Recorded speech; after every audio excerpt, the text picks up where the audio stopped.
Why is the right to silence important? It's important because if you're being investigated by a committee or the police, generally speaking, you have a right not to incriminate yourself. So you have a right not to answer any questions.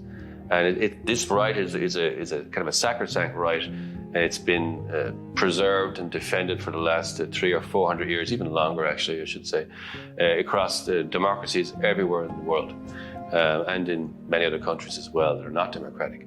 It's your right to not answer any questions put to you when there's an allegation being made against you. Can your silence be used against you? No, it can't.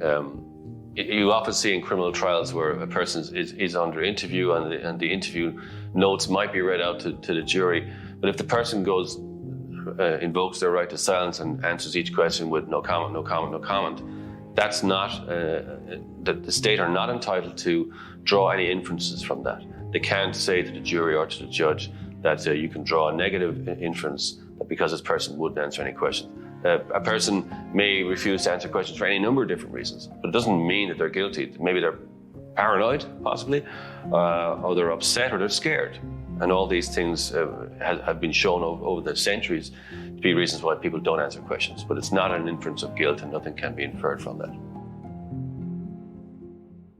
How do I invoke my right to remain silent? You have to vocalize it by saying, I'm invoking my right to silence.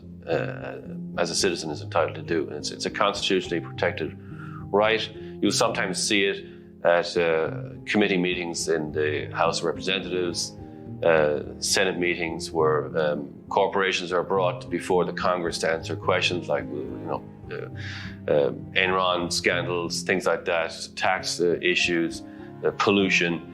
If certain questions are put by committee chairmen or members of a committee to a CEO of a company, that CEO can say that on the advices of their counsel, that they're invoking their right to silence and not to particularly answer that question because it may incriminate them in some way.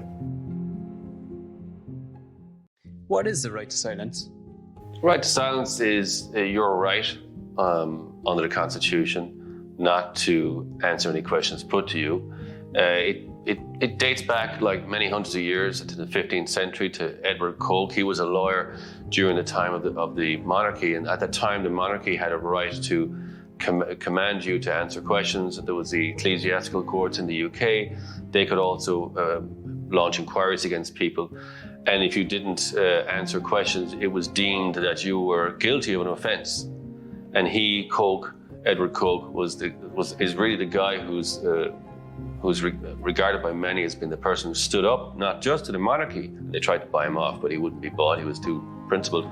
But also to the ecclesiastical courts, and said, no, just because I don't answer a question, it should not infer any guilt on my behalf.